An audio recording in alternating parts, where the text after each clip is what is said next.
Hi mga amiga, ito na yung karugtong. Ayan yung front yan ng house ko. Yan sa labas yan. Sobrang liit lang konti lang ng snow ngayon. Diyan hindi, halos isang car lang ang magkasya dyan. One lane lang. Dapat. Ngayon, dalawa na.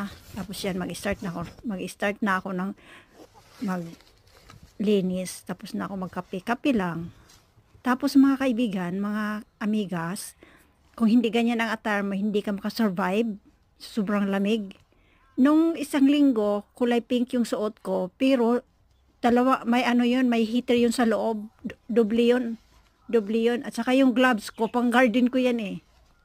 Pag summer, na lang ako, iwan ko ba, nasaan na ba yung totoong gloves talaga dyan, na may foam sa ilalim.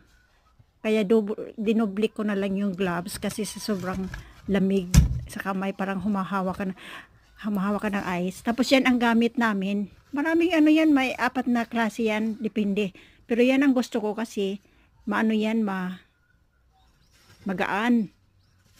Tapos pagka talaga malinis yung pagkagawa. Kaya maganda, linisan mo yan dyan. Ihanuhin ko yan. Itapok ba? Ko yan doon sa gilid. Tapos tsaka ko pa siya gamitan ng makina, blower. Yung sa atin, yung blower, tractor yan sa tractor sa basak.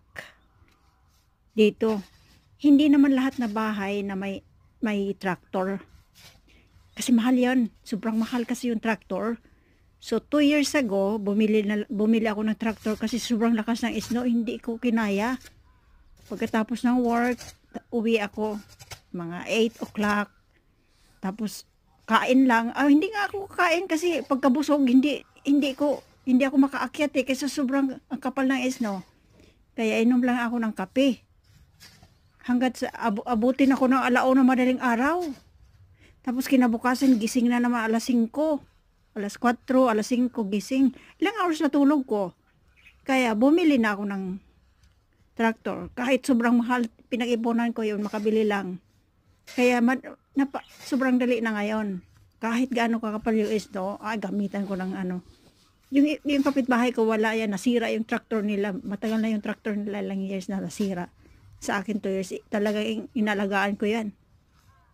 Yan, dyan, ayan yung harap entrance ko yan. Sige, mamaya uli. Miga ha.